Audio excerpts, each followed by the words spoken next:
সাধারণ আনসার অথবা আনসার ব্যাটালিয়নে কীভাবে আপনি আবেদন করবেন সেটি ভিডিওতে আমি দেখাই দেবো। আপনার হাতে থাকা মোবাইল ফোনটি দিয়ে কিন্তু আপনি আবেদন করতে পারবেন। তো আবেদন করার জন্য যে কোনো ব্রাউজার ওপেন করবেন এবং এখান থেকে সার্চ দেবেন আনসার বিডিবি লিখে। আনসার বিডিবি লেখার পর প্রথম যে ওয়েবসাইটটি আসবে answerbdb.gov.bd, এই ওয়েবসাইটের উপরে আপনার ক্লিক করতে হবে। তো বাংলাদেশ আনসার ও গ্রাম প্রতিরক্ষা বাহিনী, এখানে কিন্তু এই নামটি লেখা আছে। তো এখানে ক্লিক করার পর আমাদের সামনে ভিতরে চলে আসবে। তো আমি এখান থেকে ডেস্কটপ সার্চ করে নেব মোবাইলটি, যাতে কম্পিউটারের মতো দেখা যায়। তো উপরে থ্রি ডটের উপরে ক্লিক করবেন এবং এখান থেকে দেখুন ডেস্কটপ শট লেখা আছে, এখানে আমরা ক্লিক করবো। এখানে ক্লিক করার পর আমাদের যে পেজটি আছে পেজটি কিন্তু ডেস্কটপ সাইটের মতো হয়ে যায়। তো আমাদের এখানে একটি অ্যাড্রেস আসছে, অ্যাড্রেসটা আমরা কেটে দেবো, ক্রস করে দিচ্ছি। এখন আমাদের নিচে চলে যেতে হবে এবং এখান থেকে দেখব গুরুত্বপূর্ণ লিঙ্ক লেখা আছে। তো এখানে আমাদের যেই সার্কুলারটি বর্তমানে চলতেছে, যদি সাধারণ আনসার হয় সাধারণ আনসার এখানে লেখা থাকবে, আর যদি আনসার ব্যাটালিয়ন হয় তাহলে আনসার ব্যাটালিয়ন সিপাহী পদের জন্য আবেদন, এখানে এটির উপর ক্লিক করবেন। তো আপনার যেই সার্কুলারটি এখন চলতেছে সেই সার্কুলারটি কিন্তু একই এই জায়গায় থাকবে এবং একই সিস্টেমে সাধারণ আনসার এবং আনসার ব্যাটালিয়ন একই সিস্টেমে আপনারা আবেদন করতে পারবেন। তো এখানে বাংলাদেশ আনসার ও গ্রাম প্রতিরক্ষা বাহিনীতে আপনার স্বাগতম লেখা চলে আসছে। এখানে কিছুক্ষণ অপেক্ষা করা লাগতে পারে, নেটের সার্ভারের উপর এটি এখানেই করতেছে। তো এখানে কিন্তু আমি যদি সব কিছু দেখাই দিই তাহলে এটি ছোটো বড়ো দেখাচ্ছে, ছোটো করা লাগে আবার বড় করা লাগে, তাতে আপনার বুঝতে সমস্যা হইতে পারে। বড় স্ক্রিনের জন্য আমি কম্পিউটারে চলে যাব এবং কম্পিউটার দিয়ে আমি আপনাদেরকে সব কিছু টোটাল দেখাই দেবো। আপনি কিন্তু মোবাইল দিয়ে আপনি আবেদন করতে পারবেন, কিন্তু আপনার বুঝতে একটু সমস্যা হতে পারে এখানে যদি আমি দেখাই, সে কারণে কম্পিউটার স্ক্রিনে আমি এখন শিফট করব। আমাদের সামনে এভাবে ওপেন হবে, এখানে আমাদের কিছু শর্ত বলা আছে। তো আমরা চাইলে এগুলো পড়তে পারি, না পড়লেও কোনো সমস্যা নেই। এখন দেখুন নিচে আছে সাধারণ আনসার অথবা আনসার ব্যাটালিয়ন। তো আমার এখন যে সার্কুলারটি চলতেছে সেটা হচ্ছে আনসার ব্যাটালিয়ন, এখানে আমরা ক্লিক করে দিচ্ছি এবং আপনার কততম ব্যাচ এখন চলতেছে সেটি এখানে লেখা পাবেন। আপনি যখন আবেদন করবেন যে সার্কুলারটি থাকবে সেটি এখানে লেখা থাকবে। সামনে দেখুন আবেদন করুন লেখা আছে, তো এখানে আমাদের আবেদন করুনের উপরে ক্লিক করতে হবে। এই আবেদন করার ক্ষেত্রে কী কী যোগ্যতা আছে সেগুলো এখানে শো করতেছে। আপনি আর চাইলে এগুলো পড়তে পারেন অথবা না পড়লেও কোনো সমস্যা নেই। তো আমরা এখন নিচে চলে যাবো, নিচে যাওয়ার পর এখানে দেখব লেখা আছে আবেদন করার পূর্বে অবশ্যই 200 টাকা প্রদান করতে হবে। আপনি আবেদন করার আগে কিন্তু 200 টাকা এখানে পেমেন্ট করতে হবে। তো এখানে ক্লিক করুন, যে অপশনটি আছে এখানে আমরা ক্লিক করতে পারি। এখানে ক্লিক করার পর দেখবেন আমাদের সামনে এভাবে ওপেন হয়েছে। তো এখানে থেকে নিজ জেলাটি সিলেক্ট করতে হবে, আবেদন মোবাইল নাম্বারটি দিতে হবে এবং জাতীয় পরিচয়পত্র নাম্বারটি এখানে দিতে হবে। অবশ্যই কিন্তু জাতীয় পরিচয়পত্র নাম্বারটি এখানে থাকতে হবে। সব কিছু পূরণ করার পর পে উইথ এখানে আপনারা ক্লিক করবেন আপনার টাকাটি পেমেন্ট করার জন্য। তো এখানে আমরা ক্লিক করে দিচ্ছি এবং এখান থেকে আপনার সামনে চলে আসবে আপনি কি দিয়ে টাকাটি পেমেন্ট করতে চান, কার্ড, মোবাইল ব্যাংকিং নাকি নেট ব্যাংকিং। তো আমি এখান থেকে মোবাইল ব্যাংকিং দিয়ে টাকাটি পেমেন্ট করব, সে কারণে আমি মোবাইল ব্যাংকিংয়ের উপরে ক্লিক করে দিচ্ছি। এখানে বিকাশ, নগদ এবং আরও বিভিন্ন অপশন আছে, আপনার যেটি দিয়ে আপনি টাকা পেমেন্ট করতে চান সেটি দিয়ে আপনি টাকাটি পেমেন্ট করে দেবেন। যেটি সিলেক্ট করবেন সেটার উপরে ক্লিক করবেন। ক্লিক করার পর এখানে আপনার মোবাইল নম্বরটি দিতে হবে, তারপর কনফার্মের উপরে ক্লিক করবেন। কনফার্মের উপরে ক্লিক করার পর আপনার মোবাইল নম্বরে একটি কোড যাবে 6 সংখ্যার, সেই কোডটি এখানে দিতে হবে। দেওয়ার পরে আবারও কনফার্মের উপরে ক্লিক করবেন এবং এখানে আপনার পিন কোডটি দিয়ে কনফার্মের উপরে ক্লিক করবেন, আপনার টাকাটি পেমেন্ট হয়ে যাবে। এখন আপনার মোবাইলে একটি মেসেজ চলে যাবে, মেসেজটিতে আপনার অ্যাডমিশন আইডি এবং একটি পাসওয়ার্ড থাকবে। তো এখানে টাকা পেমেন্ট হওয়ার পর লগ ইন টু অ্যাপ্লাই এখানে ক্লিক করবেন। তো এখানে যদি চলে যায় তাহলে উপর থেকে দেখবেন লগ ইন লেখা আছে, তো এখানে ক্লিক করবেন। ক্লিক করার পর এখান থেকে সিলেক্ট সার্কুলার, তো এখানে সার্কুলারটি সিলেক্ট করতে হবে এবং অ্যাপ্লিকেশন আইডি এবং পাসওয়ার্ডটি দিতে হবে। এখন অনেকের আছে কি এখানে পাসওয়ার্ডটি এবং অ্যাপ্লিকেশন আইডিটি আসে না, আসলেও অনেক সময় লাগে। যদি না আসে তাহলে আপনি কী করবেন, উপরে দেখেন লেখা আছে আপনার সমস্যাটি সমাধান করুন। এনে কিন্তু আমার ভিডিও আপলোড করা আছে, তারপর আমি এখানে দেখা যাচ্ছি একটু। তো উপরে আমার সমস্যাটি সমাধান করুন, এখানে ক্লিক করার পর রিপোর্ট প্রবলেম নামে একটা অপশন আসবে। তো রিপোর্ট প্রবলেমের উপরে এখান থেকে আপনারা কোন ব্যাচে আবেদন করতে চান বা আপনার কি কোন সার্কুলারটি এখন চলতেছে সেটি এখানে আপনি সিলেক্ট করে দেবেন। এখানে সিলেক্ট করার পরে আপনার নিচে দেখবেন রেজিস্ট্রেশন ব্যবহৃত মোবাইল নম্বর, আমরা যে টাকা পেমেন্ট করার সময় যে মোবাইল নম্বরটি লিখছি সেটি এখান থেকে সিলেক্ট করতে হবে। তারপর আপনার কোন সমস্যাটি আছে সেটি এখান থেকে সিলেক্ট করবেন। যেমন এখানে যা যা আছে পেমেন্ট বা এনআরডি সংক্রান্ত সমস্যা বা আইডি বা পাসওয়ার্ড বলে গেছি বা পাইনি, তো আমি আইডি পাসওয়ার্ড পাইনি সেই কারণে এটি সিলেক্ট করে দিচ্ছি। এখন জাতীয় পরিচয়পত্র নাম্বারটি দিতে হবে, ওই যে আমাদের জাতীয় পরিচয়পত্র নাম্বারটি দিলাম পেমেন্ট করার সময়, সেই জাতীয় পরিচয়পত্র নাম্বার দিতে হবে এবং সাবমিটের উপরে ক্লিক করতে হবে। তাহলে কিন্তু আপনার সাকসেসফুল আপনার সামনে চলে যাবে। সাবমিট করার পর যদি এরকম ইরো দেখায় তাহলে বুঝবেন যে আপনার মেসেজটি এখন পর্যন্ত ওয়েটিংয়ে আছে, কিছুক্ষণের ভিতর কিন্তু চলে আসবে। আর যদি এখানে আপনার সাকসেসফুল হয়ে যায় তাহলে বুঝবেন যে আপনার মোবাইলে একটি মেসেজ চলে গেছে, ঠিক আছে। তো কিছুক্ষণ পর আবার অ্যাপ্লাই করবেন। তো আমি তো এইমাত্র টাকাটি পেমেন্ট করছি, তো আমার এখন পর্যন্ত বেশিক্ষণ হয় নাই, 2 থেকে 3 মিনিট হয়েছে। তো সেই কারণে কিন্তু আমার এখানে ইরো দেখাচ্ছে। কিছুক্ষণ পর যদি আমি আবার করি তাহলে কিন্তু সব কিছু ঠিকঠাক হয়ে যাবে। পাসওয়ার্ড আসার পর আপনি এখানে লগ ইনের উপরে ক্লিক করবেন। লগ ইনের উপরে ক্লিক করার পর এখান থেকে সিলেক্ট সার্কুলার, এখান থেকে সিলেক্ট করতে হবে আপনি কোন তম ব্যাচে আবেদন করতেছেন সেটি। তো এখান থেকে আমি একটি সিলেক্ট করে দিচ্ছি এখন যেটি চলতেছে, এবং এখান থেকে আমাদের অ্যাপ্লিকেশন আইডি এবং পাসওয়ার্ড দিতে হবে। তারপরে এই যে এখানে যে ক্যাপচারটি আছে, ক্যাপচারটি হুবহু এখানে লিখতে হবে। এখান থেকে লগ ইনের উপরে আমাদের ক্লিক করতে হবে। তো এখানে ওয়েলকাম অ্যাপ্লাই নাও চলে আসছে, তো আমাদের অ্যাপ্লাই নাওর উপরে ক্লিক করতে হবে। এখানে আবেদন ফর্ম ব্যাটালিয়াম আনসার লেখা আছে, আপনি কিন্তু এই একই সিস্টেমে আনসারও আবেদন করতে পারবেন অথবা ব্যাটালিয়াম আনসারও আবেদন করতে পারবেন। একই সিস্টেম সব কিছু, একটি পালে সবকটি আপনি পারবেন। এখানে পদের নাম দেখতে পারবেন এবং আপনার ইউজার আইডি বা আপনার প্রকাশিত বিজ্ঞপ্তি নম্বর, বিজ্ঞপ্তির প্রকাশের তারিখ সব কিছু দেখতে পারবেন। কোঠা নাই, যদি কোঠা থাকে তাহলে ক্ষুদ্র নগোষ্ঠী বা মুক্তিযুদ্ধ, শহীদ মুক্তিযুদ্ধ, বীরাঙ্গনা সন্তান যেটি হোক সেটি আপনি এখান থেকে সিলেক্ট করে দেবেন। তো আমার ক্ষেত্রে কোনো কোঠা নাই, সে কারণে কোনো কোঠা নাই, এটা আমরা সিলেক্ট করে দেবো। এবং তারপরে এখান থেকে লিঙ্গটি সিলেক্ট করতে হবে।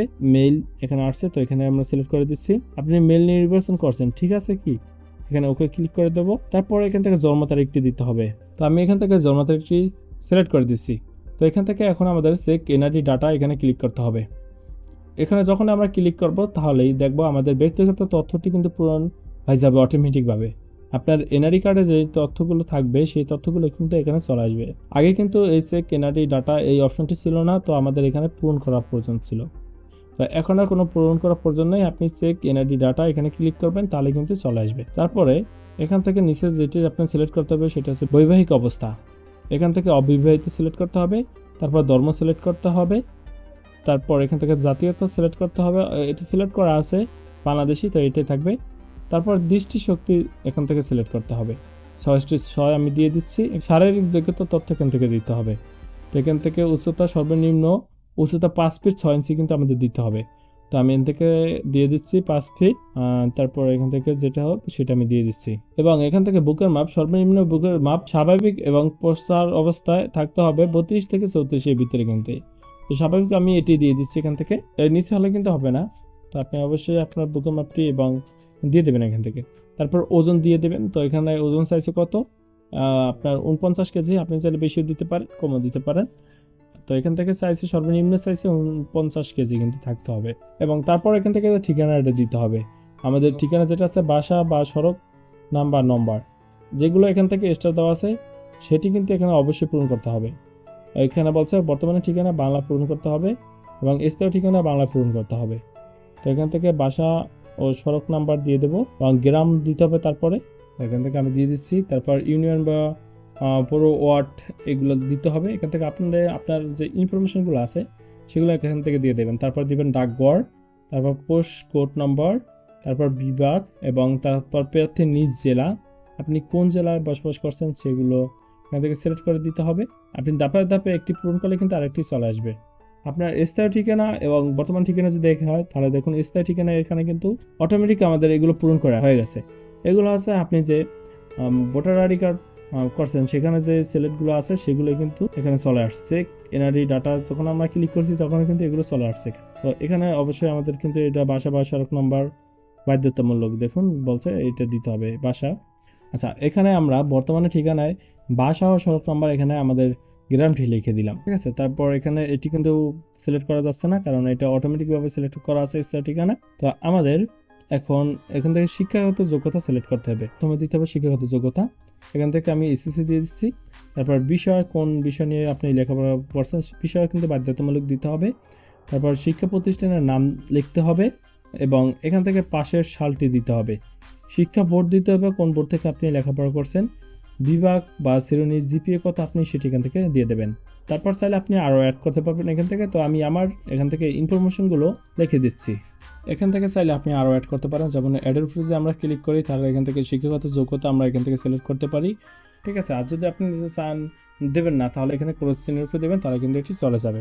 তো এখন আমরা এখান থেকে নিচে থাকবো যোগাযোগ মাধ্যম, নিজ মোবাইল নাম্বারটি কিন্তু এখানে চলে আসছে। এটি কিন্তু আপনি যে টাকা পেমেন্ট করছেন তখনই কিন্তু এই নাম্বারটি দেওয়া হয়েছিল এখানে, সে কারণে এই নাম্বারটি কিন্তু এখানে চলে আসছে। এবং এখন ইমেল আইডিটি দিতে হবে, যদি থাকে, না দিলে কোনো সমস্যা নেই। এই যে বিকল্প মোবাইল নাম্বার যদি আপনি দিতে চান সেটি দিতে পারেন, যদি থাকে, না দিলে কোনো সমস্যা নেই, একটি দিলে হবে এখান থেকে। তারপর হচ্ছে অন্যান্য তথ্য, এখান থেকে অতিরিক্ত যোগ্যতা যদি থাকে, যদি আপনার কোনো যোগ্যতা থাকে তাহলে সেগুলো এখান থেকে দিতে পারেন। এবং তারপর দিতে হবে আপলোড ফটো। ইমেজ অবশ্যই দেখুন কত বাই কত চাইছে, এখানে কিন্তু 250 বাই 250 পিক্সেল চাইছে আমাদের ইমেজ সাইজ, এবং সিগনেচার সাইজে কিন্তু আপনার 300x100 পিক্সেল। তা আমরা এখন এইগুলো ক্রপ করতে হবে। তা আমরা ক্রপ করব কিভাবে, আমরা যে কোনো ব্রাউজার ওপেন করব এবং এখান থেকে সার্চ দেব ইমেজ রিসাইজ। তো আমি এখান থেকে ইমেজ রিসাইজ লিখে সার্চ দিলাম এবং এখান থেকে আমাদের যে প্রথম যে ওয়েবসাইটটা আছে এটা ওপেন করলাম। আপনি চাইলে যেটাই হোক সেক্ষেত্রে এখান থেকে যে কোনো একটি ওয়েবসাইট ওপেন করতে পারেন। এখান থেকে আমি আমার ইমেজটি সিলেক্ট করে দেব। তো আমি এখান থেকে আমার ইমেজটি সিলেক্ট করে দিচ্ছি। এখানে আমার ইমেজটি চলে আসছে। এখান থেকে আমাদের কিন্তু কত বাই কত পিক্সেল সাইজে সেটি এখান থেকে সিলেক্ট করতে হবে। আমাদের সাইজ 250 বাই 250, তো আমি এখান থেকে দিয়ে দিচ্ছি। এখন আমাদের এখান থেকে রিসাইজ ইমেজ এটার উপরে ক্লিক করতে হবে। ঠিক আছে, আপনি এখান থেকে টার্গেট কত ফাইল মানে কত কেবি ভিতরে আপনি সেভ করতে চান সেটি দিতে পারেন। আমাদের এটিতে কোনো টার্গেট কিন্তু এখানে বলে নাই, তো কত এমবি ভিতরে রাখতে হবে সেটি বলে না, সেই কারণে আমি এখান থেকে শুধু রিসাইজের উপর দিয়ে রিসাইজ ইমেজ এখানে ক্লিক করে দিচ্ছি। আমাদের এটি কিন্তু প্রসেসিং হচ্ছে, এখান থেকে আমরা ডাউনলোড করে নেব। আমাদের এটি কিন্তু রিসাইজ হয়ে গেছে এবং আমাদের এটি কিন্তু 250 বাই 250 এটি কিন্তু চলে আসছে ইমেজটি। ঠিক আছে, এভাবে কিন্তু আপনারা সিগনেচারটাকে ক্রপ করে নেবেন। ঠিক আছে, 300x100 পিক্সেল দিয়ে। তো আমি এখান থেকে সব কিছু ক্রপ করে নিয়েছি। তো আমি এখান থেকে আপলোড ফটো এখানে ক্লিক করে দেবো এবং আমার যে ফটোটি আছে সেটি এখান থেকে আমি আপলোড করে দিলাম। এখন আমাদের সিগনেচারটি এখান থেকে আপলোড করতে হবে। আমি এখান থেকে সিগনেচারটি আপলোড করে দেবো। তো এখান থেকে শর্তাবলী এখানে আপনার টিক চিহ্ন দিয়ে দিতে হবে। ঠিক আছে, তারপর এখান থেকে যে ক্যাপচারটি আছে ক্যাপচারটি কিন্তু আমাদের এখানে লিখতে হবে। আপনার ক্ষেত্রে অন্য একটি ক্যাপচার থাকবে, সেই ক্যাপচারটি এখানে লেখার পরে আপনি নিচে দেখবেন সাবমিট অ্যাপ্লিকেশন ফর্ম, এখানে ক্লিক করবেন। তার আগে আপনি উপরে সব কিছু ভালোভাবে মিলিয়ে দেবেন যে সব কিছু ঠিকঠাক আছে কিনা। এখান থেকে আমরা কনফার্ম সাবমিট এখানে আমরা ক্লিক করব। আপনি যে মোবাইল নাম্বারটি দিয়েছেন সেই মোবাইল নাম্বারে কিন্তু একটি এখন কনফার্মেশন SMS চলে গেছে। ঠিক আছে, এখান থেকে ভিউ এবং প্রিন্ট ফর্ম এটা দিতে পারি, অথবা প্রিন্ট এডমিট কার্ড এটাও দিতে পারি। আমি প্রথমে এখান থেকে ভিউ প্রিন্ট ফর্ম এখানে ক্লিক করে দিচ্ছি। আমাদের কিন্তু ফর্মটি এখান থেকে চলে আসছে।